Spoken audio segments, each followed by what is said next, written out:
est-ce que ça t'arrive d'avoir besoin d'air? Est-ce que ça t'arrive de sentir que tu manques d'espace dans ta propre vie? Ben, c'est de ça que je viens de parler. Puis le défi que je me suis donné, ben, c'est de normaliser ce besoin-là. On va voir que c'est un besoin qui est tout à fait normal, qui est sain, qui est humain. On a tous ce besoin-là. Euh, Puis je veux aussi qu'on s'arrête pour regarder qu'est-ce qui risque de t'arriver si tu t'occupes pas de ce besoin-là, si tu négliges ton besoin d'espace. Fait que c'est de ça que je m'en viens te jaser. Les trois sujets dont je veux te parler, c'est bon, d'abord, je veux te parler du besoin d'air, puis te le présenter d'une façon qui va peut-être t'aider à voir plus concrètement ce besoin-là. En fait, je vais vous parler que le besoin d'air, c'est comme l'équivalent psychologique à notre besoin d'oxygène. Tu sais, au niveau physique, on a besoin d'oxygène, mais comme si on a besoin, comme si au niveau psychologique, on avait aussi besoin d'oxygène, besoin d'air. Je veux vous parler des alarmes. Donc, je veux te parler des alarmes qui se déclenchent quand on manque d'air, parce que les humains, on est fait comme ça. Quand on a un besoin en manque, notre vitalité baisse, puis ça déclenche des alarmes. Fait qu'on va regarder c'est quoi les alarmes qui se déclenchent quand on manque d'air, puis qu'est-ce qui risque d'arriver si on fait rien. Ça, c'est pour te donner le goût de faire ce qu'il faut pour t'en occuper. Voilà. Fait que, allons-y. Première chose, je veux te présenter le besoin d'air comme l'équivalent psychologique au besoin d'oxygène au niveau physique. Puis, tu sais, ce besoin-là, le besoin d'air, le besoin d'espace, le besoin de liberté, nomme-le comme tu voudras, euh, c'est normal. C'est important de comprendre que c'est normal, que c'est sain, que c'est humain, que c'est naturel, que c'est pas une maladie d'avoir besoin d'air, c'est un besoin normal qu'on partage. Tous les humains, ça fait partie de nos besoins psychologiques. Euh, Puis dis-moi donc, tu sais, je viens de te nommer ça de plein de façons, là. Comment tu nommes ça, toi? Comment t'appelles ça? Mets-moi ça en commentaire. Comment t'appelles ça, toi, ton besoin d'air, ton besoin d'espace, ton besoin de liberté? Quand tu en as besoin, comment t'appelles ça? Mario qui dit, j'ai besoin de solitude, d'intimité.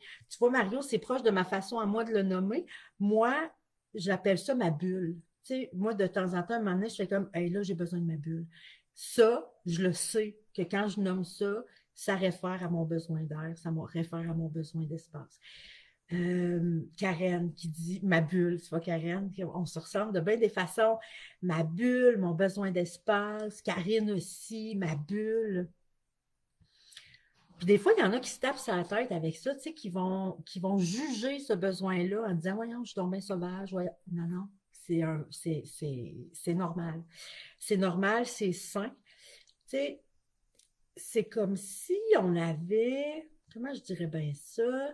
C'est comme si on avait des poumons psychologiques. Puis quand on manque d'air, ben on étouffe. C'est bien normal. Si on manque d'air, on étouffe. Fait que c'est comme si on avait des poumons psychologiques. Euh, Puis, tu sais, on a tous les équivalents psychologiques des besoins physiques, hein? Tu sais, physiquement, on a besoin de respirer, on a besoin d'air. On a besoin de chaleur.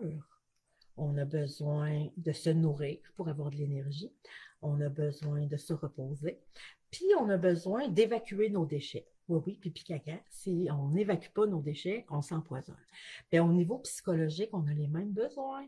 On a les équivalents. Tu sais, le besoin de chaleur devient le besoin de chaleur humaine, le besoin d'affection. C'est comme l'équivalent psychologique au besoin de chaleur. On a besoin de se nourrir physiquement, mais psychologiquement aussi. On a besoin de se nourrir psychologiquement en se ressourçant, en faisant des activités qui nous ressourcent. Physiquement, on a besoin de se reposer. On a l'équivalent au niveau psychologique. On a besoin de repos psychologique. On a besoin des moments où on se met à off. Physiquement, on a besoin d'évacuer nos déchets. Bien, psychologiquement aussi, on a l'équivalent. On a besoin d'évacuer nos déchets. Puis on a deux sortes de déchets, des liquides puis des solides, comme le pipi puis le caca. On a besoin d'évacuer liquide, nos larmes, puis solide, c'est les mots. Tout ce qu'on ravale, les larmes que tu ravales, les mots que tu ravales, il faut les évacuer. Fait qu'on a l'équivalent au niveau psychologique du besoin d'évacuation. Ben l'air, notre besoin d'air, c'est comme l'équivalent psychologique au besoin d'oxygène. Okay? Fait que là, je trouve ça le fun. Vous avez plein de façons de nommer ça. Puis je vais les nommer, OK? Parce que des fois, ça peut aider quelqu'un qui va dire, ben moi, je sais pas comment j'appelle ça. Puis vous pouvez reconnaître dans comment les autres le nomment une façon de nommer qui résonne pour toi. Fait que Isabelle qui dit mon temps à moi. Quand j'ai besoin d'aide, j'ai besoin de temps pour moi. J'ai besoin de m'isoler. Euh, Mario qui dit j'ai besoin d'entendre le tic-tac de ma montre. C'est ça, besoin de silence pour me brancher à moi. Marie-Claire, qui, quand elle a besoin d'aide, elle dit au secours, faites-moi de l'espace. Valérie, besoin de liberté, un besoin de time-out, un besoin de pause temporelle. J'ai besoin d'être avec mon moi-même. C'est vraiment tout, besoin de liberté, de solitude, de journée à moi, d'espace vital. Bon, fait que on a chacun notre façon de nommer ça, mais on est tous en train de parler de la même chose. On est tous en train de parler de notre besoin d'air, qui est l'équivalent du besoin d'oxygène. Euh, Puis comme physiquement, tu sais, physiquement, on a besoin de respirer, c'est vital, OK? Ça nous permet de rester vivant. Ben, au niveau psychologique aussi, notre besoin d'espace, notre besoin d'air, notre besoin de solitude, notre besoin de liberté, notre besoin de bulle, il sert à rester vivant au niveau psychologique, puis il permet l'espace pour répondre à nos autres besoins. Tu sais, ton besoin d'affection, de ressourcement, de repos, d'évacuation, pour répondre à ça, tu as besoin de l'espace. Fait que de répondre à notre besoin d'air, d'aller dans notre bulle de temps en temps, ça nous permet de répondre à nos autres besoins vitaux.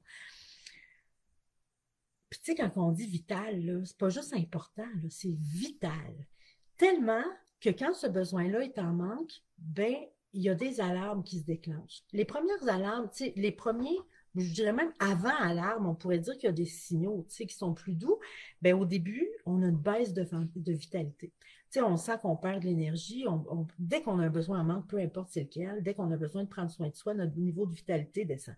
Ça, c'est pour nous dire, hé, la grande, il faudrait que tu t'arrêtes puis tu regardes ce qui se passe parce que tu as quelque chose à faire pour établir ton équilibre. Fait que là, baisse de vitalité. Puis là, des fois, on peut se mettre à avoir des fantaisies d'espace. Tu sais, puis quand je dis une fantaisie d'espace, là, on pourrait dire un fantasme d'espace. Tu sais, là, des fois, on se met à se dire, hey, je partirais dans le désert pendant des semaines, là. Hey, je pourrais-tu partir dans un chalet dans le fin fond du bois? On se met à avoir des fantaisies, puis en fait, ce que ça sert, les fantaisies, c'est à nous indiquer des besoins. Je sais bien qu'on pourra probablement pas partir dans le désert pendant 2 semaines. Mais quand tu as cette fantaisie-là, tu peux voir ça comme une lumière qui allume dans ton tableau de bord. Toutes tes fantaisies, c'est comme ça. C'est une lumière qui allume dans le tableau de bord pour te dire, puis là, tu pourrais dire, OK, si je m'en allais là-bas, dans le désert, pendant 2 semaines, qu'est-ce que ça me permettrait? Hey, ça me permettrait de respirer un peu. Hey, ça me permettrait. Ben ça, c'est l'indication de ce que tu as besoin derrière, qui est caché derrière ta fantaisie. Fait que quand tu as des fantaisies comme ça, c'est qu'une lumière qui allume dans ton tableau de bord pour te parler de ton besoin. Euh, Puis aussi, d'autres alarmes qui se réveillent, ben, émotivement, c'est dans nos émotions, il y a des émotions désagréables qui vont commencer à apparaître. On va se sentir, souvent, là, ça va aller dans le sens de se sentir irritable, de se sentir impatient. Tu sais, on est facilement agressable. Tu sais, il y a bien des affaires qui se mettent à nous agresser quand on a besoin de notre bulle. Fait que, on se met à devenir irritable, impatient. Il y a des gens que ça peut aller, tu sais, que s'ils tardent trop longtemps, ça peut aller jusqu'à de l'anxiété. Tu sais, l'anxiété, là, c'est une lumière qui allume dans ton tableau de bord qui te dit qu'il y a quelque chose qui va pas. Puis des fois, le quelque chose qui va pas, ben, c'est le besoin d'air. Fait que si tu tardes trop longtemps à y répondre, tu pourrais te rendre jusqu'à l'anxiété. Tu peux aussi avoir des symptômes physiques, hein? Quand tu as besoin d'air, là, tu pourrais te mettre à te sentir tendu dans ton corps. Tu sais, ton corps est tout tendu. Il y a des gens qui vont jusqu'à avoir des maux de tête. Il y a des gens qui se mettent, quand ils attendent vraiment longtemps, là, il y a des gens qui se mettent même à avoir la nausée. Tu sais, tu pourrais, parce que tu es écœuré, tu comprends? Fait que des fois, il y a des gens qui pourraient même se mettre physiquement à avoir la nausée. Puis, quand d'autres alarmes qui se réveillent, tu sais, là, je t'ai parlé d'alarmes, tu sais, ta vitalité, il y a des alarmes dans tes émotions, il y a des alarmes dans ton corps, mais il peut aussi avoir des alarmes dans tes comportements. Tu sais, si tu te regardes aller, là, il y a des lumières qui allument, là. Il y a des choses qui pourraient t'alarmer, là. Quand tu te mets, quand tu te mets à devenir rude, sais, quand tu te mets à devenir rude en geste ou en parole, tu sais, tu te mets à être rough un peu, tu vas être plus sec dans tes paroles. Tu peux même être plus sec dans tes gestes, tu sais, que quelqu'un qui te regarde, là, il voit qu'il y a quelque chose qui va pas, là. Des fois, tu pourrais partir plus souvent dans la lune. Ça, ben, c'est comme une façon de rester là physiquement, mais de prendre de l'air, comme si tu allais prendre de l'air dans ta tête. Tu sais, tu peux partir dans la lune. D'autres choses que tu pourrais remarquer, tu te mets à soupirer. Ça, des fois, ça veut dire que tu as besoin d'air. Ça peut t'aider, tu sais, tu souffles. Tu sais. Ça peut t'aider à t'en rappeler quand tu te mets à soupirer. Puis là, je t'ai parlé d'aller tu sais, de partir dans la lune. Tu peux t'isoler dans ta tête, mais tu peux aussi t'isoler physiquement. Admettons que je suis dans un groupe, tu sais, je suis dans une soirée avec des amis, puis là, ça me pogne, là, j'ai besoin d'air. Ben là, je pourrais réaliser que, oups, là, je me tiens à l'écart, on dirait, du groupe. Mais quand je fais ça, je suis déjà un peu en train de répondre à mon besoin. Mais des fois, il y en a qui chicanent, puis qui vont dire, ah, comment ça que je me tiens tout le temps, que je me tiens à l'écart. Ben, des fois, ça cache d'autres choses, mais des fois, c'est simplement parce que tu as besoin d'air, puis c'est bien correct. Dans une soirée où il y a beaucoup de monde, ça se peut que dans la soirée, à 3 reprises, tu as besoin de t'éloigner du groupe pour aller prendre de l'air un petit peu. Euh, J'aimerais ça savoir, toi, c'est quoi tes alarmes? Tu sais, là, je t'en ai nommé plusieurs. C'est quoi les alarmes que tu repères autour de toi, que tu repères dans ta vie pour te dire que tu as besoin d'air. Julie qui dit, je vais avec mon auto au bord du fleuve, j'ouvre la fenêtre, puis je crie tout ce qui me vient vers la tête, puis ensuite je respire profondément. C'est drôle comment c'est relié vraiment aussi à prendre l'air physiquement. Une baisse d'énergie, jambes molles.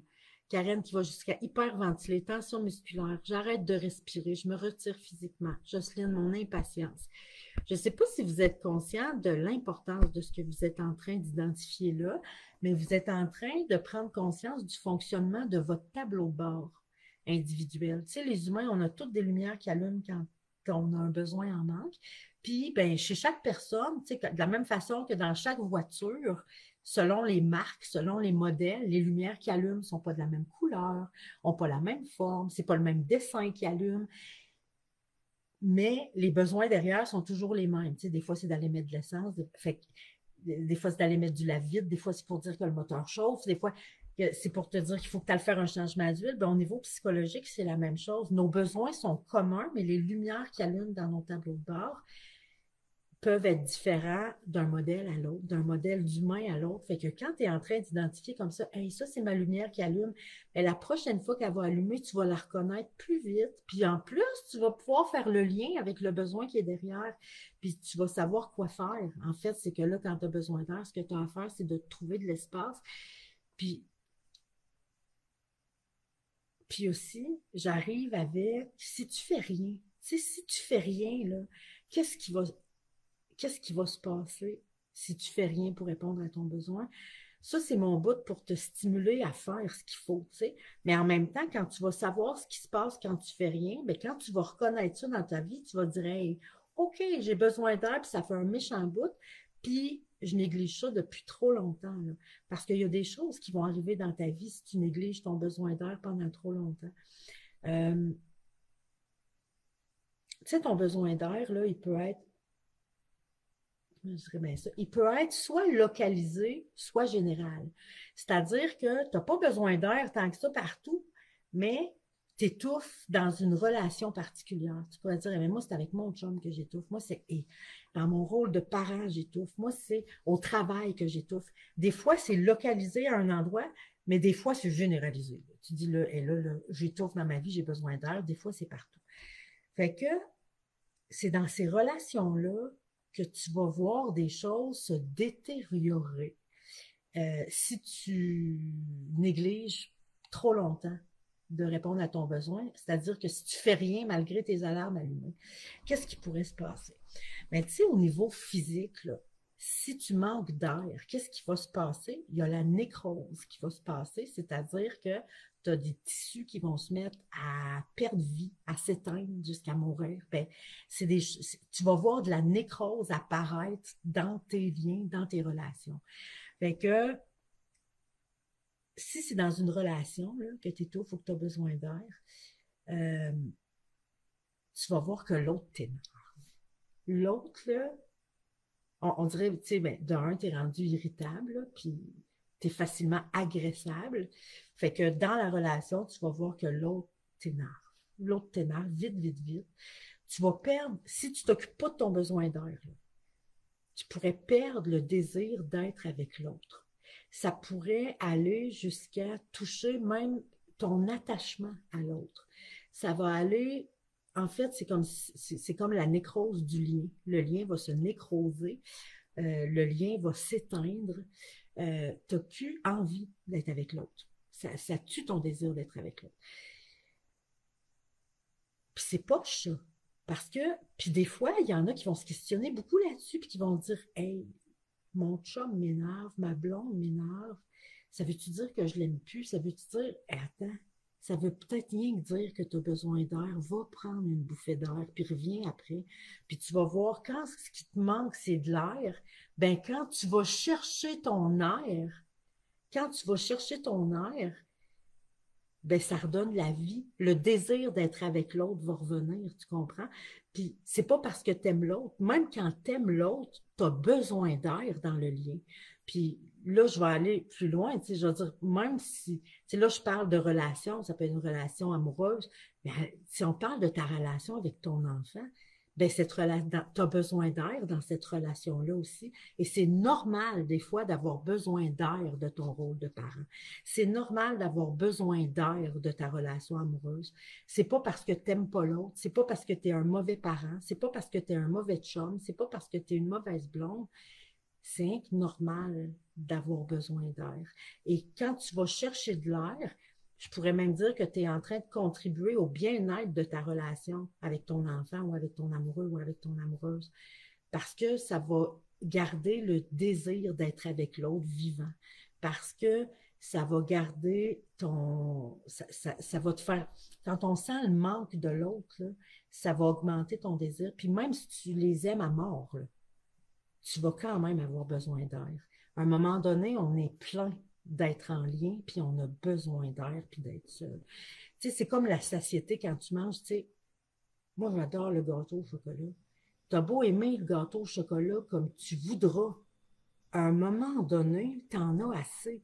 Et si tu continues de manger le gâteau au chocolat que tu adores, il va te donner mal au cœur. Tu seras plus capable de manger ton gâteau au chocolat. C'est pas parce que tu n'aimes pas le gâteau au chocolat, c'est parce que tu es pleine puis tu en as assez. Ben, ça va faire la même chose avec ta relation avec tes enfants, relation avec ton amoureux, relation avec ton amoureuse. Tu as besoin d'air. Puis c'est pas parce que tu les aimes pas, puis c'est pas parce que tu es un mauvais parent, un mauvais chum, une mauvaise blonde. Ça n'a rien à voir. Tu as simplement un besoin normal. Puis personnellement, il y a plein de choses qui vont se passer aussi parce que si tu manques d'air, si tu manques d'espace, si tu manques de temps dans ta vie, ben, tu n'as plus d'espace pour répondre à tes besoins de base. Tu n'as plus d'espace pour te ressourcer, tu n'as plus d'espace pour voir tes amis, t'amuser, tu n'as plus d'espace pour te reposer, tu n'as plus d'espace pour évacuer tes émotions, t'as plus de... Puis ça, si tu te mets à avoir plus d'espace pour répondre à tes besoins de base, ben tu peux t'attendre à ce qu'il y a plein d'émotions désagréables qui vont émerger, puis des symptômes qui vont se mettre à apparaître, puis s'accumuler tant que tu ne prends pas le temps pour t'en occuper. Alors, voilà, j'espère que là, tu entends que ton besoin d'air est normal, est légitime, est sain, est simplement humain, que tu vas reconnaître tes alarmes quand elles vont allumer, et tu ne vas pas chicaner tes alarmes, tu ne vas pas t'en vouloir d'avoir des alarmes, tu vas simplement reconnaître que tu as ce besoin-là et faire ce qu'il faut pour t'en occuper, pour préserver tes relations, pour préserver ta santé psychologique puis ta santé relationnelle. Vraiment, tu as besoin d'oxygène puis c'est tout à fait normal.